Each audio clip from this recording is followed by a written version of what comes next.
Hello everyone, good morning to all of you and welcome to online study point.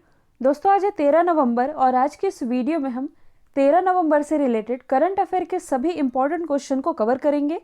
तो यदि आप लोगों को इस वीडियो की पीडीएफ चाहिए तो आप हमारा मोबाइल एप्लीकेशन भी इंस्टॉल कर सकते हैं। इसमें आप लोगों को डेली क्विज, फ्री पीडीएफ और प्रतिदिन के करंट अफेयर का ऑडियो भी मिल सकेगा।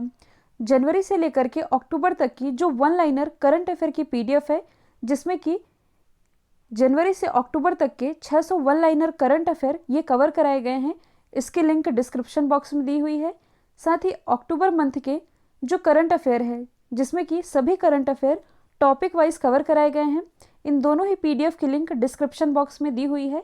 आप जाकर के परचेस कर सकते हैं। यदि आप चैनल पर नए हैं तो चैनल को सब्सक्राइब कर लीजिए। साथ ही बेल आइकन दबाना बिल्कुल मत भूलिएगा, ताकि आप लोगों को हमारे सभी वीडियो की नोटिफिकेशन सबसे पहले मिल सके। स्टार्ट करते हैं हमारा पहला क्वेश्चन। हाल ही में विश्व निमोनिया दिवस, राष्ट्रीय पक्षी दिवस और लोक सेवा प्रसारण दिवस ये तीनों ही कब मनाए गए हैं? तो ये तीनों इंपॉर्टेंट डेज मनाए गए हैं 12 नवंबर को। तो वन बाय वन हम सभी के बारे में डिस्कस करेंगे। यदि हम बात करें विश्व निमोनिया दिवस की, तो देखिए 2009 में ये पहली बार मनाया गया था। तो निमोनिया के रोकथाम और उपचार के बारे में लोगों को अवेयर करने के लिए 12 नवंबर को मनाया जाता है विश्व निमोनिया दिवस।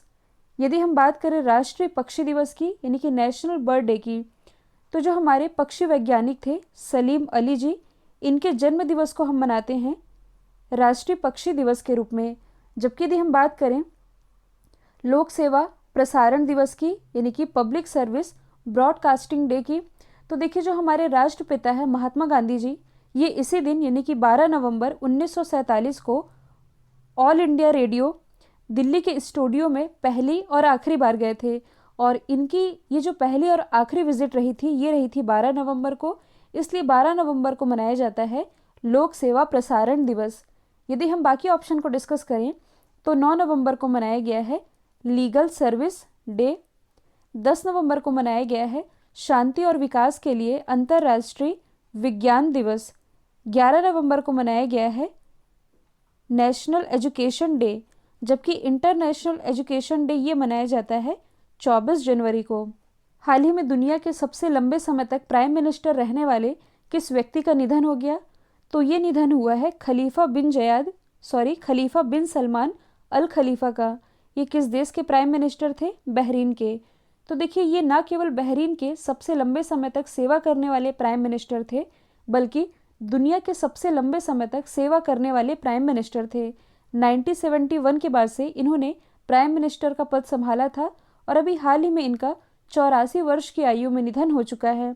तो सबसे पहले आप मैप में देख सकते हैं बहरीन की लोकेशन। इसकी कैपिटल क्या है? तो ये है मनामा। करेंसी तो ये है बहरीन दिनार। आप देख सकते हैं बहरीन के आसपास की लोकेशन, ये है इंडियन ओशन। ये जो आप देख रहे हैं ये है रेड सी, ये है मेडिटेरियन सी। रेड सी और मेडिटेरियन सी, इन दोनों के बीच में एक नहर है जिसका नाम है स्वेज नहर। और देखिए पिछले ही वर्ष यानी कि 2019 में जब भारत के prime minister Narendra Modi ji Bahrain की यात्रा पर गए थे, तब इन्हें बहरीन के highest civilian honour king Hamad order of Renaissance इससे सम्मानित किया गया था। तो ये भी आप याद रख सकते हैं। अब आप लोगों को ऑप्शन में जो नाम दिख रहे हैं ये कुछ मिलते जुलते हैं, लेकिन सभी अलग अलग है।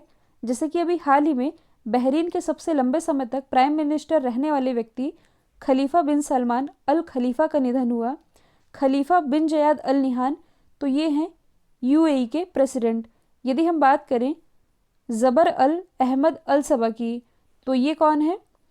ये हैं कुवैत के सुल्तान, यानी कि प्रेसिडेंट ऑफ कुवैत हैं ये। जबकि सैयद हैथम बिन तारिक, तो ये भी हाल ही में यानी कि इसी साल ये ओमान के सुल्तान बनाए गए हैं। नेक्स्ट है हाल ही में दुनिया का पहला 6G एक्सपेरिमेंट सैटेलाइट किसने लॉन्च किया है?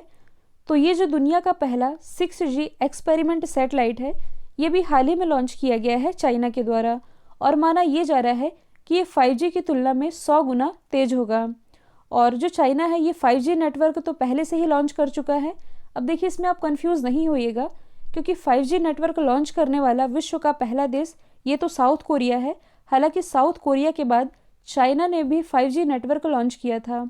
और जो अपना देश भारत है ये 5G नेटवर्क पर काम कर रहा है। तो क्वेश्चन ये है कि 6G एक्सपेरिमेंट सैटेलाइट ये लॉन्च किया है चाइना ने। तो आप एशिया मैप में देख सकते हैं चाइना की लोकेशन। जो चाइना है ये जनसंख्या की दृष्टि से विश्व का सबसे बड़ा देश है और क्षेत्रफल की दृष्टि से एशिया का सबसे बड़ा देश है।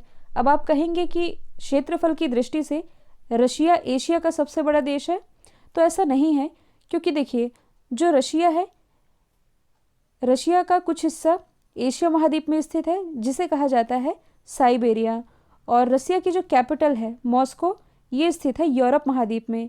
तो इस हिसाब से यदि देखा जाए तो क्षेत्रफल की दृष्टि से एशिया का सबसे बड़ा देश ये चाइना ही है। इसकी कैपिटल क्या है, तो ये है बीजिंग। बीजिंग में हेडक्वार्टर स्थित है SCO का और AIIB का। यहाँ के प्रेसिडेंट तो ये हैं सी जिनपिंग। और भारत और चाइना के बीच एक एक्सरसाइज होती है जिसका नाम है हैंड इन हैंड। अच्छा, मैंने आप लोगों को चाइना की करेंसी नहीं बताई, तो इसकी करेंसी है रेन मिनवी। यदि आप करंट से रिलेट करेंगे तो हाल ही में जो चाइना है इसने अंतरिक्ष में खनन रोबोट यानी कि माइनिंग रोबोट लॉन्च किया है, और अंतरिक्ष में माइनिंग रोबोट लॉन्च करने वाला ये विश्व का पहला देश भी बन गया है। अब देखिए इस क्वेश्चन में साइंस एंड टेक्नोलॉजी की बात की जा रही है, तो आप अदर ऑप्शन को रिलेट कर सकते हैं। जैसे कि यदि हम बात करें जर्मनी की, तो विश्व की पहली हाइड्रोजन ट्रेन ये जर्मनी में चलाई गई है। साउथ कोरिया अभी मैंने बताया है 5G नेटवर्क लॉन्च करने वाला विश्व का पहला देश, जबकि जो रशिया है विश्व का पहला तैरता हुआ परमाणु रिएक्टर ये रसिया के द्वारा ही लॉन्च किया गया था। तो ये सभी आप याद रख सकते हैं। नेक्स्ट है, हाल ही में किस देश के क्रिकेट बोर्ड ने पहली बार महिला निदेशक की नियुक्ति की है, तो अभी हाल ही में जो पाकिस्तान क्रिकेट बोर्ड है यानी कि PCB, इसने पहली बार महिला निदेशक की नियुक्ति की है। और पाकिस्तान क्रिकेट बोर्ड की ये जो पहली महिला निदेशक है इनका नाम क्या है, तो ये है आलिया जफ़र। यदि हम बात करें पाकिस्तान की, तो इसकी राजधानी क्या है, इस्लामाबाद। यहाँ के प्रेसिडेंट तो ये हैं आरिफ अलवी और प्राइम मिनिस्टर तो ये हैं इमरान खान। सौर ऊर्जा से संचालित विश्व की पहली संसद ये पाकिस्तान में ही है। यदि आप करंट से रिलेट करेंगे तो हाल ही में पाकिस्तान के एक तेज गेंदबाज है जिनका नाम है उमर गुल। इन्होंने क्रिकेट के सभी फॉर्मेट से संन्यास ले लिया है। जबकि जो शोएब मलिक हैं, शोएब मलिक ये T20 क्रिकेट में 10,000 रन बनाने वाले एशिया के पहले खिलाड़ी बन गए हैं। जबकि T20 में 10,000 रन बनाने वाले पूरे वर्ल्ड के पहले खिलाड़ी ये क्रिस गेल हैं। तो इसमें आप कंफ्यूज नहीं होइएगा। भारत और पाकिस्तान के बीच एक सिंधु जल समझौता है। कई बार एग्जाम में पूछा जाता है कि सिंधु जल समझौता ये कब हुआ था, तो ये हुआ था 1960 में।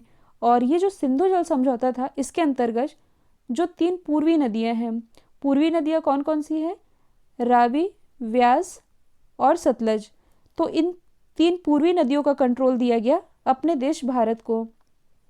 जबकि जो 3 पश्चिमी नदियां हैं, सिंधु, चिनाब और झेलम, इन 3 पश्चिमी नदियों को मतलब कि इन 3 पश्चिमी नदियों का कंट्रोल ये दिया गया पाकिस्तान को। तो ये भी आप याद रख सकते हैं। और देखिए यदि आप लोगों को इंग्लिश मुश्किल लगती है और इसे आप आसान वे में समझना चाहते हैं तो आप अनअकैडमी से जुड़ सकते हैं, जहां आप लोगों को रानी सिंह मैम के द्वारा इंग्लिश के टेस्ट लिए जाएंगे। और ये जो इंग्लिश टेस्ट होंगे 3 टेस्ट होंगे और 3 इसकी एनालिसिस होंगी। मतलब कि आप इसका शेड्यूल देख सकते हैं। 13 नवंबर यानी कि आज से ये स्टार्ट हो रहा है। इसका जो फर्स्ट टेस्ट आएगा इसका analysis next day, second test और थर्ड टेस्ट। तो इससे आप जुड़ना बिल्कुल मत भूलिएगा। इसकी लिंक डिस्क्रिप्शन बॉक्स में दी हुई है, इससे आप ज़रूर जुड़िएगा। देखते हैं हमारा नेक्स्ट क्वेश्चन। वित्त मंत्रालय की तरफ से सभी बैंक खातों को किस तारीख तक आधार कार्ड से जोड़ने का निर्देश दिया गया है, तो ये दिया गया है 31 मार्च 2021 तक। मतलब कि ऑप्शन सी, जो वित्त मंत्रालय है इसने सभी बैंक अकाउंट्स को 31 मार्च 2021 तक आधार कार्ड से लिंक करने का निर्देश दे दिया है।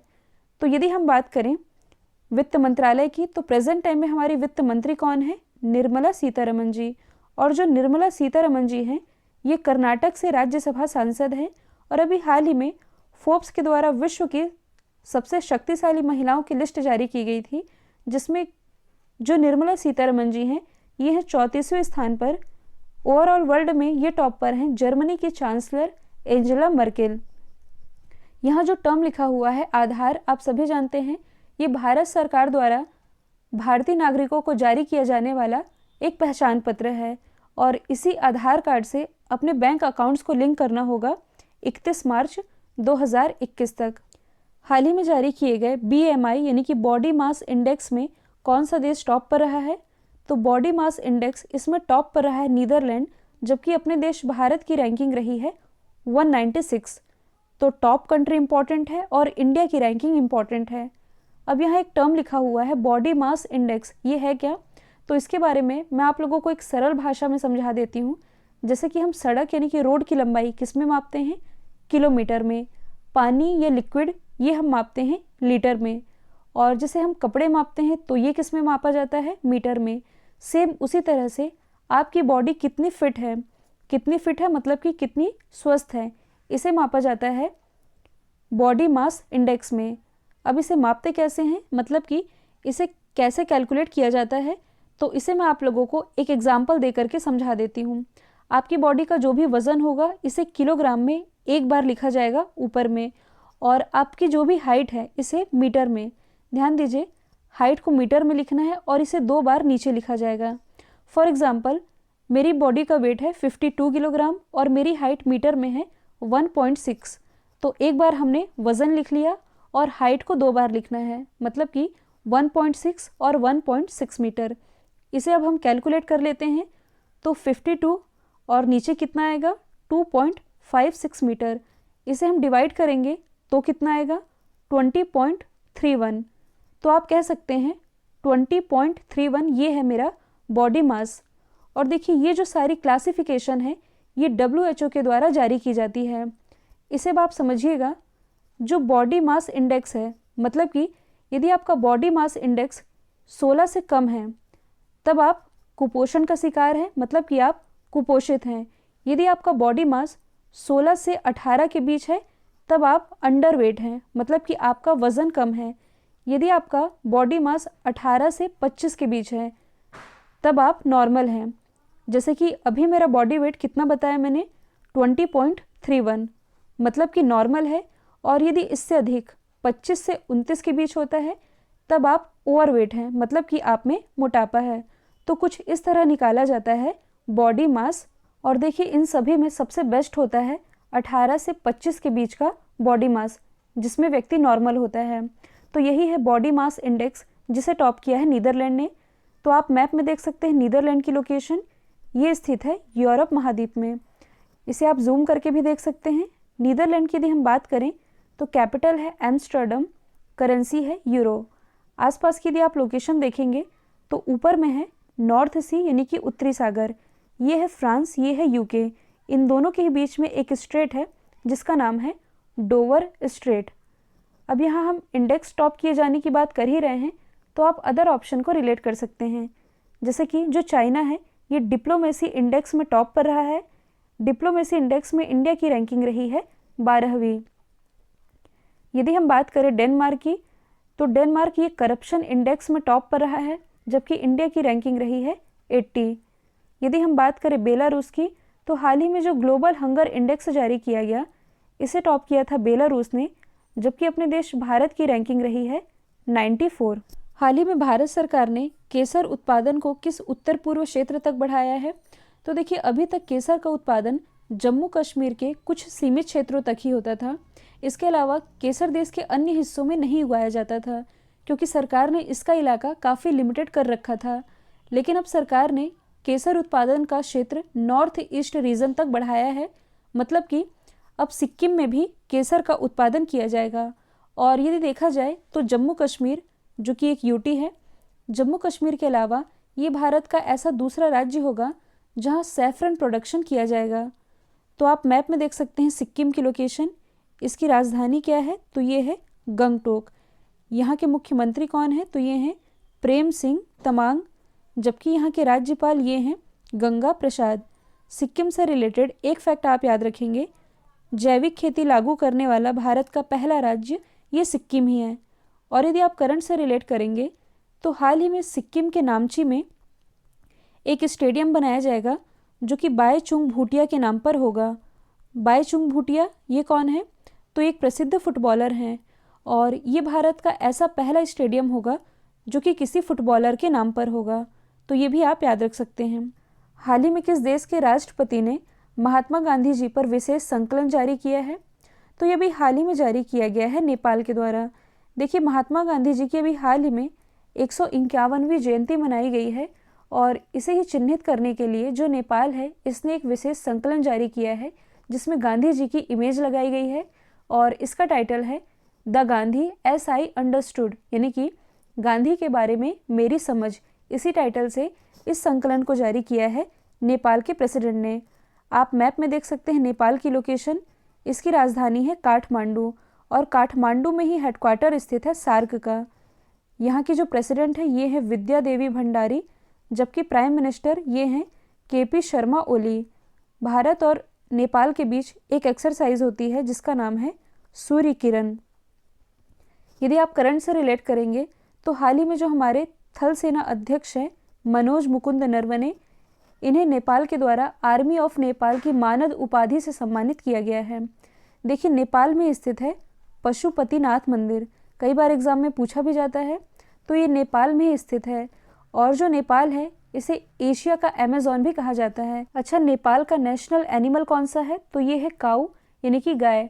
और यदि देखा जाए तो नेपाल में लगभग 81% हिंदू रहते हैं और हिंदू धर्म के लिहाज से दुनिया का सबसे बड़ा देश ये नेपाल ही है, क्योंकि 81% जनसंख्या हिंदू ही है।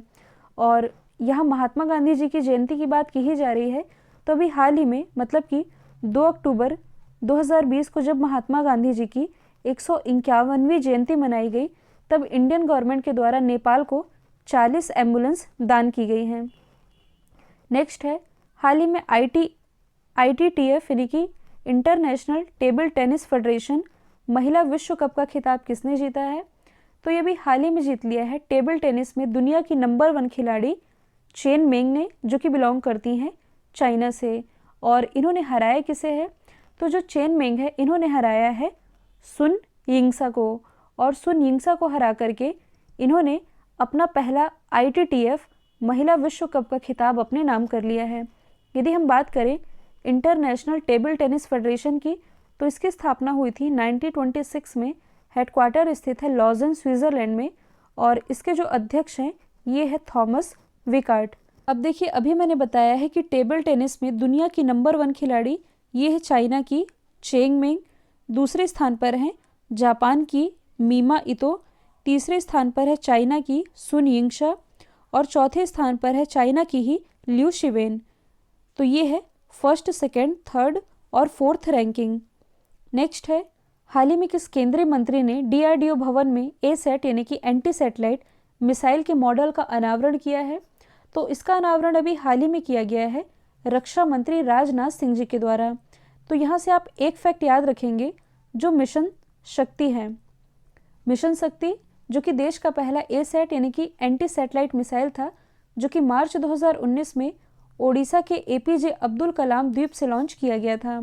यहाँ हम बात कर रहे हैं कि जो रक्षा मंत्री राजनाथ सिंह जी हैं, इन्होंने DRDO भवन में एंटी सैटेलाइट मिसाइल के मॉडल का अनावरण किया है।